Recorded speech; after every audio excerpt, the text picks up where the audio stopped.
नमस्कार दोस्तों, मैं गौतम सिंह गोकुल क्लासेस में आप सभी का स्वागत करता हूं। आज आपके लिए लेकर आया हूं बिहार मैट्रिक बोर्ड परीक्षा भौतिकी विज्ञान साइंस क्लास 10th चैप्टर 1 प्रकाश के प्रवर्तन तथा अपवर्तन वीवीआई ऑब्जेक्टिव क्वेश्चन बोर्ड परीक्षा तैयारी के लिए नंबर 1। दोस्तों, यदि चैनल को सब्सक्राइब नहीं किए हैं तो प्लीज़ चैनल को सब्सक्राइब करें और बेल आइकन प्रेस कर दें ताकि अगले वीडियो का नोटिफिकेशन आपको मिलते रहेगा।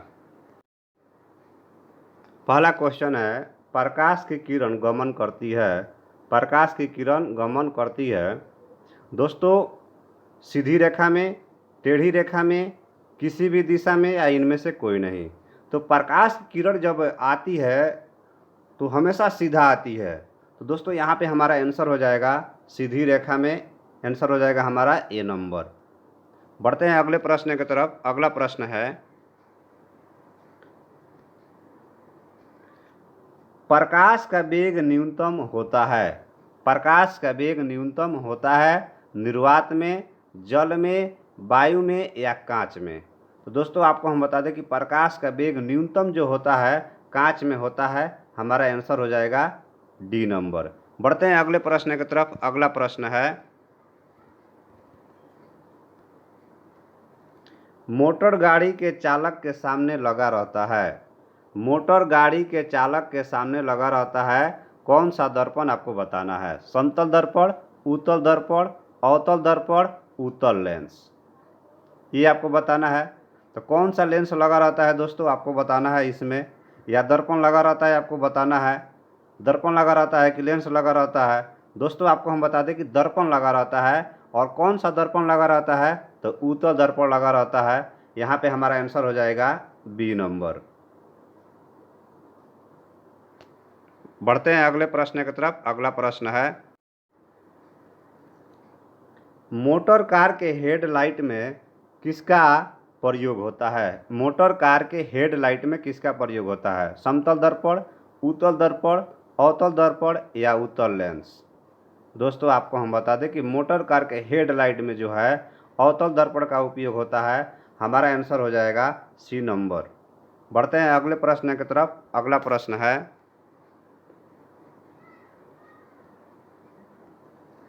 समतल दर्पण द्वारा बना प्रतिबिंब क्या होता है। वास्तविक, काल्पनिक, दोनों, इनमें से कोई नहीं। दोस्तों आपको हम बता दें कि समतल दर्पण द्वारा बना प्रतिबिंब हमेशा काल्पनिक होता है। हमारा आंसर हो जाएगा बी नंबर, काल्पनिक। बढ़ते हैं अगले प्रश्न की तरफ। अगला प्रश्न है, लेंस की क्षमता का एसआई मात्रक क्या होता है। लेंस की क्षमता का एसआई मात्रक क्या होता है। डायऑप्टर, ल्यूमेन, लक्स या एंगस्ट्रॉम। लेंस की क्षमता का एसआई मात्रक होता है दोस्तों डायऑप्टर।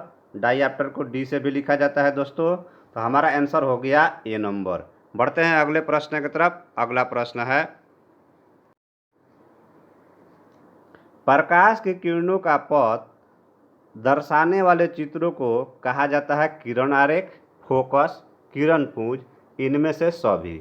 दोस्तों आपको हम बता दें कि प्रकाश की किरणों का पथ दर्शाने वाले चित्रों को कहा जाता है किरण आरेख। किरण आरेख, यहाँ पे हमारा आंसर हो जाएगा ए नंबर। बढ़ते हैं अगले प्रश्न की तरफ। अगला प्रश्न है,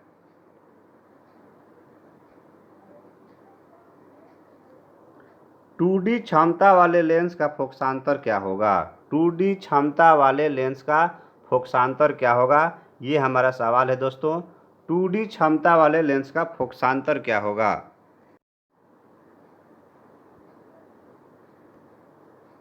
तो दोस्तों यहाँ पे आप देख रहे हैं 2D क्षमता दिया हुआ है, आपको फोकसांतर बताना है। तो आप जानते हैं एक बराबर फार्मूला होता है 1 = P, 1/P। तो यहाँ पे आप क्या करेंगे, 1/P होता है 1/P, F = 1/P। तो P का मान यहाँ पे क्या है, 2 है। और आप 2 मीटर में है, सेंटीमीटर में जब इसको कन्वर्ट करेंगे तो ऊपर 100 हो गया, 2 से डिवाइड कीजिएगा तो आएगा 50। तो यहाँ पे 50 सेंटीमीटर हमारा हो जाएगा फोकसांतर। हमारा आंसर हो गया डी नंबर। बढ़ते हैं अगले प्रश्न की तरफ। अगला प्रश्न है, किसी उत्तल लेंस का फोकसांतर 50 सेंटीमीटर है तो उसकी क्षमता क्या होगी। अब फोकसांतर दिया हुआ है, अब आपको क्षमता बताना है। तो अभी आपको फार्मूला बताए हम, P = 1/f। तो f इक्वल टू हो जाएगा 1/p, 1/p। तो यहाँ पे आपका हो जाएगा 1/p, यानी आपको अब फोक्सांतर दिया है और आपको p निकालना है। तो p इक्वल टू फार्मूला आपका क्या हो जाएगा, p इक्वल टू फार्मूला हो जाएगा 1/f।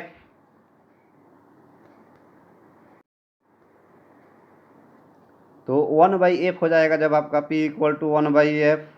तो 1/f हो गया आपका ये। तो 1/f, तो यहाँ पे हम 50 वैल्यू यहाँ पे रखेंगे, 1/50 सेंटीमीटर, 1/50 सेंटीमीटर जब यहाँ पे हम रखेंगे। सेम जो आप ऊपर क्वेश्चन आपको अभी हम बताए पहले पिछला, तो उसमें 2D था, इसमें 50 सेंटीमीटर है, विपरीत है इसके। तो यहाँ पे हमारा आंसर हो जाएगा 2D, डी नंबर 2 आएगा आंसर इसका। बढ़ते हैं अगले प्रश्न की तरफ। अगला प्रश्न है, प्रकाश के किरणों के समूह को कहते हैं। प्रकाश के किरणों के समूह को क्या कहते हैं? प्रकाश स्रोत, किरण पुंज, प्रदीप, प्रकीर्णन। दोस्तों आपको हम बता दें कि प्रकाश के किरणों के समूह को किरण पुंज कहा जाता है। हमारा आंसर हो जाएगा बी नंबर।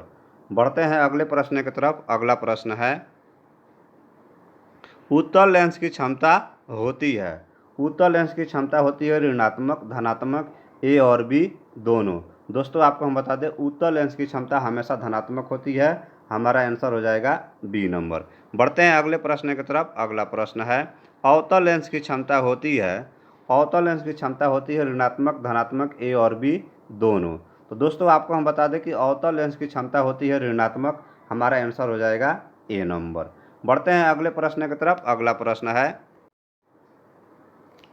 उत्तल लेंस को कहते हैं। उत्तल लेंस को कहते हैं अभिसारी लेंस, द्वि उत्तल लेंस, अपसारी लेंस, इनमें से कोई नहीं। दोस्तों आपको हम बता दें कि उत्तल लेंस को अभिसारी लेंस कहा जाता है। हमारा आंसर हो जाएगा ए नंबर। बढ़ते हैं अगले प्रश्न की तरफ। अगला प्रश्न है, अवतल लेंस को कहते हैं। अवतल लेंस को कहते हैं अभिसारी लेंस या द्वि अवतल लेंस, अपसारी लेंस, इनमें से कोई नहीं। दोस्तों आपको हम बता दें कि अवतल लेंस को कहा जाता है अपसारी लेंस, अपसारी लेंस। यहाँ पे हमारा आंसर हो जाएगा सी नंबर। बढ़ते हैं अगले प्रश्न की तरफ। अगला प्रश्न है, निम्न में से कौन सा पदार्थ लेंस बनाने के लिए प्रयुक्त नहीं किया जा सकता है? जल, कांच, प्लास्टिक या मिट्टी। दोस्तों सवाल पहले समझ लीजिए, कौन सा पदार्थ मतलब लेंस बनाने के लिए नहीं किया जा सकता है? तो मिट्टी। हमारा आंसर हो जाएगा डी नंबर। बढ़ते हैं अगले प्रश्न की तरफ। अगला प्रश्न है, दोस्तों क्वेश्चन को ध्यान से देखते जाइए। आपको हम बता दें कि इससे बाहर नहीं आएगा बोर्ड के एग्जाम में। ये चैप्टर फर्स्ट है। चैप्टर सेकंड मैं आपको अगले वीडियो में बताऊंगा। किस दर्पण से हमेशा वस्तु से छोटा प्रतिबिंब प्राप्त होता है? किस दर्पण से हमेशा वस्तु से छोटा प्रतिबिंब प्राप्त होता है? समतल, उत्तल, अवतल या कोई नहीं। दोस्तों आपको हम बता दें कि उत्तल दर्पण जो है, उत्तल दर्पण से हमेशा वस्तु से छोटा प्रतिबिंब प्राप्त होता है। यहाँ पे हमारा आंसर हो जाएगा बी नंबर। बढ़ते हैं अगले प्रश्न की तरफ। अगला प्रश्न है, किस दर्पण से वस्तु का बड़ा प्रतिबिंब बनता है? समतल, अवतल, उत्तल या कोई नहीं।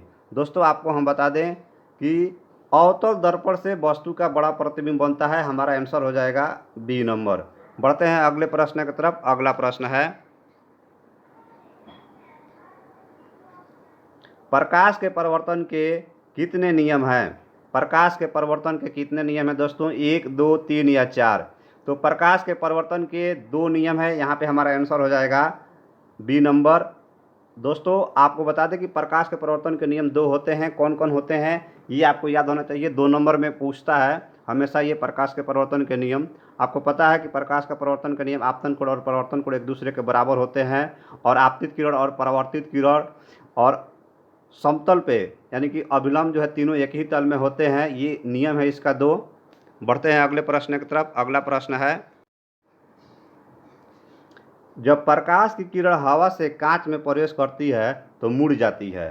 तो अभिलंब से दूर, अभिलंब के निकट, अभिलंब के समानांतर, इनमें से कोई नहीं। दोस्तों आपको हम बता दें कि जब प्रकाश की किरण हवा से कांच में प्रवेश करती है तो अभिलंब के निकट जो है मुड़ जाती है। यहाँ पे हमारा आंसर हो जाएगा बी नंबर। बढ़ते हैं अगले प्रश्न की तरफ। अगला प्रश्न है,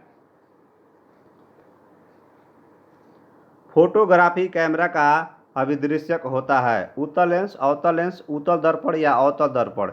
दोस्तों आपको हम बता दें कि फोटोग्राफी कैमरा जो होता है अभिदृश्यक उसमें क्या तो उसमें होता है आपको उत्तल लेंस। हमारा आंसर हो जाएगा ए नंबर। बढ़ते हैं अगले प्रश्न की तरफ। अगला प्रश्न है साइड मिरर के रूप में प्रयुक्त होता है अवतल दर्पण, उत्तल दर्पण या उत्तल लेंस या प्रिज्म। दोस्तों हमारा सवाल है साइड मिरर के रूप में क्या कौन सा दर्पण प्रयुक्त होता है, तो उत्तल दर्पण।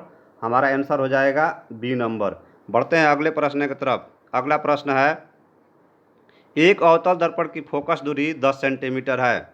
एक अवतल दर्पण की फोकस दूरी 10 सेंटीमीटर है तो उसकी वक्रता त्रिज्या क्या होगी आपको बताना है। दोस्तों यहाँ पे वक्रता त्रिज्या क्या होगी। फोकस दूरी यानी एफ बराबर दिया है आपको 10 सेंटीमीटर, तो वक्रता त्रिज्या निकालना है। तो आप जानते हैं आर बराबर क्या होता है 2f, are equal to 2f, यानी कि एफ बराबर आर बाई 2 होता है। एफ बराबर आर बाई 2, तो आर बराबर फार्मूला क्या होता है यहाँ पे एफ बराबर आपको फार्मूला होता है दोस्तों, आपको वक्रता त्रिज्या निकालना है। तो आर बराबर हमारा फार्मूला होता है आर बराबर 2f। तो 2f होता है तो 2 से मल्टीप्लाई कर देंगे इसमें, तो 10 दूना 20, यानी हमारा आंसर हो जाएगा दोस्तों 20 सेंटीमीटर। बढ़ते हैं अगले प्रश्न की तरफ। अगला प्रश्न है निर्गत किरण एवं अभिलंब के बीच के कोण को क्या कहते हैं। आपतन कोण, परावर्तन कोण, निर्गत कोण, इनमें से कोई नहीं। दोस्तों आपको हम बता दें कि निर्गत किरण एवं अभिलंब के बीच कोण को निर्गत कोण कहते हैं। हमारा आंसर हो जाएगा सी नंबर। बढ़ते हैं अगले प्रश्न की तरफ। अगला प्रश्न सरल सूक्ष्मदर्शी में किसका उपयोग होता है। अवतल दर्पण, उत्तल दर्पण, अवतल लेंस या उत्तल लेंस। दोस्तों आपको हम बता दें कि सरल सूक्ष्मदर्शी में उत्तल लेंस का उपयोग होता है। हमारा आंसर हो जाएगा डी नंबर। बढ़ते हैं अगले प्रश्न की तरफ। अगला प्रश्न है किस लेंस के द्वारा सिर्फ काल्पनिक प्रतिबिंब बनता है। उत्तल, अवतल, बाइफोकल या इनमें से कोई नहीं। दोस्तों आपको हम बता दें कि अवतल लेंस के द्वारा सिर्फ काल्पनिक प्रतिबिंब बनता है। हमारा आंसर हो जाएगा बी नंबर। बढ़ते हैं अगले प्रश्न की तरफ। अगला प्रश्न है परावर्तन के नियम से निर्धारित होता है आपतन कोण बराबर परावर्तन कोण, परावर्तन कोण बराबर आपतन कोण, आपतन कोण बराबर विचलन कोण, इनमें से कोई नहीं। दोस्तों हमारा सवाल है कि परावर्तन के नियम से क्या होता है, आपतन कोण बराबर परावर्तन कोण या परावर्तन कोण बराबर अपवर्तन कोण। तो परावर्तन के नियम से होता है दोस्तों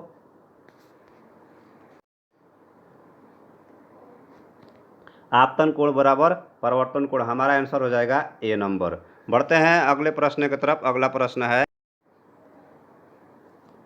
काल्पनिक प्रतिबिंब बनता है, काल्पनिक प्रतिबिंब होता है सीधा, उल्टा, दोनों या कोई नहीं। दोस्तों आपको हम बता दें कि काल्पनिक प्रतिबिंब सीधा होता है। हमारा आंसर हो जाएगा ए नंबर। बढ़ते हैं अगले प्रश्न की तरफ। अगला प्रश्न है लेंस में मुख्य फोकस की संख्या कितनी होती है। लेंस में मुख्य फोकस की संख्या कितनी होती है, 2, 1, 3, कोई नहीं। दोस्तों आपको हम बता दें 2 होता है। हमारा आंसर हो जाएगा ए नंबर। बढ़ते हैं अगले प्रश्न की तरफ। अगला प्रश्न है सर्च लाइट का परावर्तक सतह होता है उत्तल, अवतल, समतल, कोई नहीं। दोस्तों आपको हम बता दें कि सर्च लाइट का परावर्तक सतह होता है आपको बी नंबर, यानी कि अवतल होता है। हमारा आंसर हो जाएगा बी नंबर। बढ़ते हैं अगले प्रश्न की तरफ। अगला प्रश्न है दाढ़ी बनाने में कौन सा दर्पण प्रयुक्त होता है, समतल, उत्तल, अवतल या कोई नहीं। दोस्तों आपको हम बता दें दाढ़ी बनाने के लिए अवतल दर्पण का उपयोग होता है। हमारा आंसर हो जाएगा सी नंबर। बढ़ते हैं अगले प्रश्न की तरफ। अगला प्रश्न है एक उत्तल लेंस की क्षमता एक डायऑप्टर है। एक उत्तल लेंस की क्षमता एक डायऑप्टर है तो उस लेंस की फोकस दूरी क्या होगी। दोस्तों आपको हम बता दें एक डायऑप्टर है तो 100 में जब हम भाग देंगे, 100 में 1 से भाग देंगे तो 100 हुआ। आप हमेशा ये ट्रिक याद रख लीजिए कि अगर लेंस की क्षमता दिया है और लेंस की फोकस दूरी निकालना है, अगर आपको एफ निकालना है, जब भी आपको एफ निकालना होगा डायऑप्टर जितना दिया हो 100 में भाग दे दीजिए। 1 से भाग देंगे तो 100 आएगा। अगर 2 डायऑप्टर रहता 100 में भाग देते तो 50 सेंटीमीटर आएगा। ये ट्रिक है। तो 100 में भाग दीजिएगा आप 1 से तो 100 आएगा, 100 सेंटीमीटर। आंसर हो गया 100 आपका। यदि 2 डायऑप्टर होता तो कितना होता जी, 50 4 होता तो कितना होता, 25 सेंटीमीटर लेंस की फोकस दूरी हो जाएगा। ये ट्रिक है। अगला प्रश्न है, किसी गोलीय दर्पण तथा किसी पतले गोलीय लेंस दोनों की फोकस दूरियां -15 सेंटीमीटर है। दर्पण तथा लेंस के संभवतः क्या होगा? दोनों अवतल होगा, दोनों उत्तल होगा, दर्पण अवतल तथा लेंस उत्तल, दर्पण उत्तल तथा लेंस अवतल। तो दोस्तों आपको हम बता दें कि हमारा आंसर हो जाएगा यहाँ पे दोनों अवतल होगा, ए नंबर। बढ़ते हैं अगले प्रश्न की तरफ। अगला प्रश्न है, प्रकाश के अपवर्तन के कितने नियम हैं? प्रकाश के अपवर्तन के कितने नियम हैं? दोस्तों आपको हम बता दें 2 नियम है। यहाँ पे हमारा आंसर हो जाएगा बी नंबर। परिवर्तन के नियम पूछा जाए या अपवर्तन के नियम, 2 ही होते हैं, आप हमेशा याद रखेंगे, बार बार एग्जाम में आता है। अगला प्रश्न है, किसी माध्यम के अपवर्तनांक का मान कितना होता है? साइन आई बटा साइन आर बटा साइन आई गुणे sine r, sine i plus sine r. दोस्तों आपको हम बता दें कि अपवर्तनांक का मान होता है साइन आई बटा साइन आर। ठीक है, आप याद रखेंगे हमेशा, हमारा आंसर हो जाएगा ए नंबर। बढ़ते हैं अगले प्रश्न की तरफ। अगला प्रश्न, एक उत्तल लेंस होता है सभी जगह समान मोटाई का, बीच की अपेक्षा किनारों पर मोटा, किनारों की अपेक्षा बीच में मोटा, इनमें से कोई नहीं। एक उत्तल लेंस होता है। दोस्तों आपको हम बता दें कि एक उत्तल लेंस होता है आपको किनारों की अपेक्षा बीच में मोटा, हमारा आंसर हो जाएगा सी नंबर। बढ़ते हैं अगले प्रश्न की तरफ। अगला प्रश्न है, अवतल लेंस का आवर्धन एम के बराबर क्या होता है? यू बटा भी, यू भी, यू प्लस भी या भी बटा यू। अवतल लेंस का आवर्धन एम बराबर क्या होता है? दोस्तों आपको हम बता दें एम बराबर होता है आपको भी बटा यू। यहाँ पे हमारा आंसर हो जाएगा डी नंबर। बढ़ते हैं अगले प्रश्न की तरफ। अगला प्रश्न है,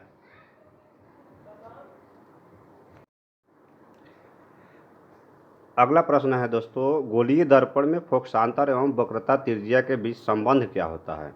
दोस्तों बहुत बच्चे इसमें कन्फ्यूज होते हैं कि गोलीय दर्पण में फोकसांतर एवं वक्रता त्रिज्या के बीच संबंध क्या होता है। आप हमेशा ये याद रखते हैं कि आर बराबर एफ बराबर आर बाई 2 होता है। जब आर बराबर हम आपसे बात करेंगे तो होगा 2f। यहाँ पर ऑप्शन देखिए क्या है आपका, आर बराबर 2f, एफ बराबर आर, एफ बराबर 2 बटा आर, एफ बराबर जबकि होता है आर बटा 2, यहाँ आर बराबर एफ बाई 2 है। यहाँ पर दोस्तों हमारा आंसर हो जाएगा आर बराबर 2f, ए नंबर। क्योंकि एफ बराबर करेंगे, एफ के साथ ये गुणा में है तो भाग में हो जाएगा, तो आर बाई 2 हो जाएगा। यहाँ पे आंसर हो गया हमारा ए नंबर। बढ़ते हैं अगले प्रश्न की तरफ। अगला प्रश्न है, सोलर कुकर में प्रयोग किया जाता है, सोलर कुकर में प्रयोग किया जाता है अवतल दर्पण का, उत्तल दर्पण का, समतल दर्पण का या उत्तल अवतल दोनों। तो दोस्तों आपको हम बता दें कि सोलर कुकर में अवतल दर्पण का प्रयोग किया जाता है, हमारा आंसर हो जाएगा ए नंबर। सोलर कुकर में प्रयोग होता है आपको अवतल दर्पण का। बढ़ते हैं अगले प्रश्न की तरफ। अगला प्रश्न है, उत्तल लेंस में बना प्रतिबिंब होता है, उत्तल लेंस में बना प्रतिबिंब होता है बराबर और सीधा, वास्तविक और उल्टा, वास्तविक और सीधा, इनमें से कोई नहीं। दोस्तों आपको हम बता दें कि उत्तल लेंस में बना प्रतिबिंब जो होता है वास्तविक और उल्टा होता है, हमारा आंसर हो जाएगा बी नंबर। बढ़ते हैं अगले प्रश्न की तरफ। अगला प्रश्न है, उत्तल लेंस में जब बीम एफ और 2f के बीच रखा जाता है तब बना प्रतिबिंब क्या होता है? दोस्तों बहुत ही अच्छा सवाल है। उत्तल लेंस में जब बीम को एफ और 2f के बीच रखा जाता है तब बना प्रतिबिंब क्या होता है? दोस्तों आपको हम बता दें, ऑप्शन आपके पास 4 है, बड़ा और वास्तविक, छोटा और वास्तविक, छोटा और काल्पनिक, बड़ा और काल्पनिक। तो बड़ा और वास्तविक बनता है, यहाँ पे हमारा आंसर हो जाएगा ए नंबर। बढ़ते हैं अगले प्रश्न की तरफ। अगला प्रश्न है,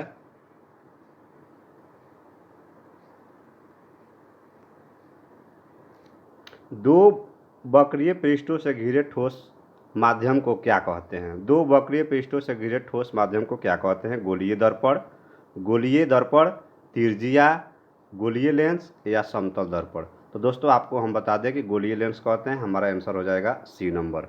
बढ़ते हैं अगले प्रश्न की तरफ। अगला प्रश्न है, वह गोलीय दर्पण जो बाहर की तरफ वक्रित हो कहलाता है। वह गोलीय दर्पण जो बाहर की तरफ वक्रित हो क्या कहलाता है? अवतल दर्पण, समतल दर्पण, उत्तल दर्पण या इनमें से कोई नहीं। दोस्तों आपको हम बता दें उत्तल दर्पण कहलाता है। हमारा आंसर हो जाएगा सी नंबर।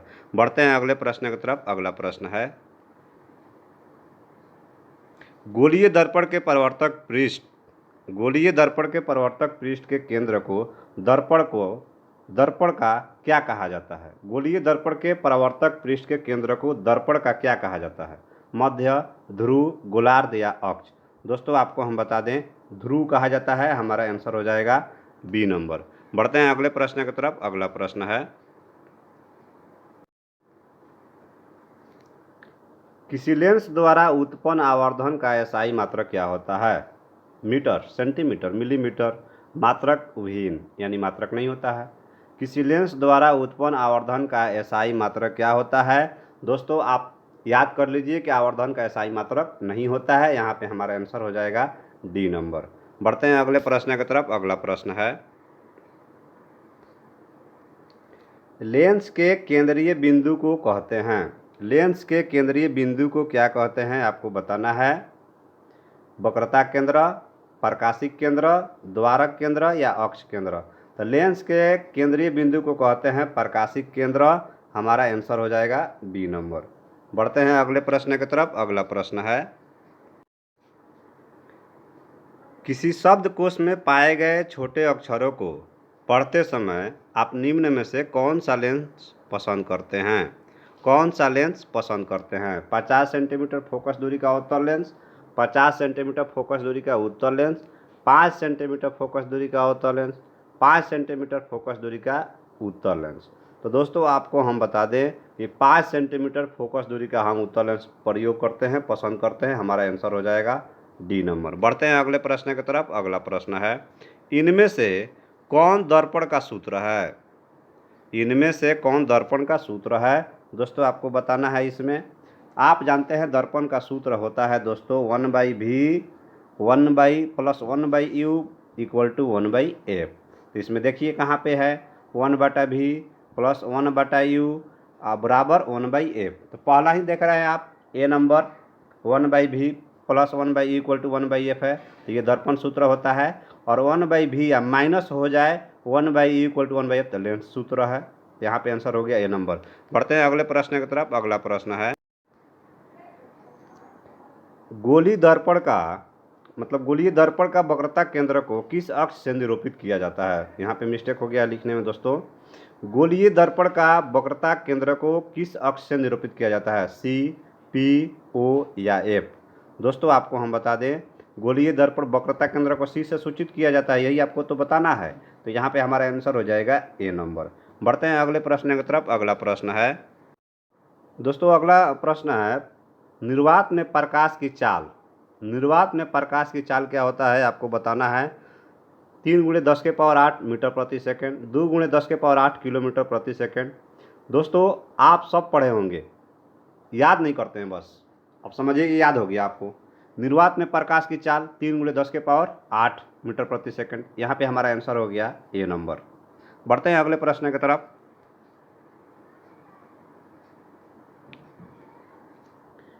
दंत विशेषज्ञ मरीजों को दांतों का बड़ा प्रतिबिंब देखने के लिए किस दर्पण का उपयोग करते हैं? दांत वाले जो डॉक्टर होते हैं कौन से दर्पण का प्रयोग करते हैं बड़ा प्रतिबिंब देखने के लिए? अवतल दर्पण, समतल दर्पण, उत्तल दर्पण या सभी? तो दोस्तों आपका आंसर हो जाएगा अवतल दर्पण। बढ़ते हैं अगले प्रश्न की तरफ। अगला प्रश्न है, पतले लेंस की आवर्धन क्षमता होती है कम, अधिक, संतुलन, सभी? दोस्तों आपको हम बता दें कि पतले लेंस की आवर्धन क्षमता होती है कम। यहाँ पे हमारा आंसर हो जाएगा ए नंबर। बढ़ते हैं अगले प्रश्न की तरफ। अगला प्रश्न है, मोटे लेंस की आवर्धन क्षमता होती है, मोटे लेंस की आवर्धन क्षमता होती है यहाँ पे कम, अधिक, संतुलन या कोई नहीं? तो मोटे लेंस की क्षमता होती है अधिक। मोटे लेंस का वजन भी बहुत अधिक होता है इसलिए अधिक है, पतले का कम होता है तो कम है।